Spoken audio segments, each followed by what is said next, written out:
Hi friends, మనం ఇప్పుడైతే చిన్ననాటి జ్ఞాపకాలని చూడబోతున్నాం. అప్పుడు ఇవైతే ఎరేజర్, షార్ప్నర్స్, స్కేల్స్ తోటి పెడుతుండే.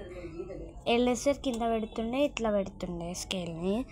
ఇప్పుడు మేము ఇట్లా ఆడుతున్నాం. ఇదిగోండి, స్కేల్ ఇట్లా పెట్టుకోవాలి, ఎరేజర్ కింద పెట్టుకోవాలి. ఎందుకంటే ఎరేజర్ రబ్బర్, ఎందుకంటే గట్టి అతుక్కోబోతుంది కాబట్టి అది పెట్టుకున్నాం. ఈ ప్యాడ్ పైన ఇట్లా పోదు కాబట్టి షార్ప్నర్ అయితే మొత్తం పోతుంది. అందుకని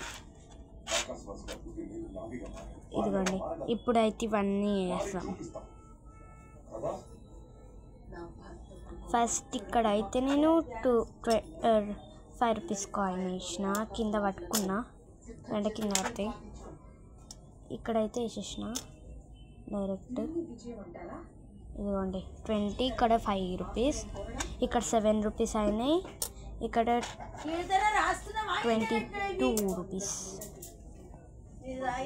ఇక్కడ 9 రూపీస్, 24 రూపీస్.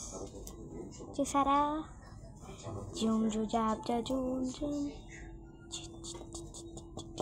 ఎంత ఒకటే పోతలేదు. మళ్ళీ ఇప్పుడు మనం ఇంకొక కాయిన్ వేద్దాం. కింద పైనకి వేసినా అయ్యి పడుతుంది, అయిపోయింది.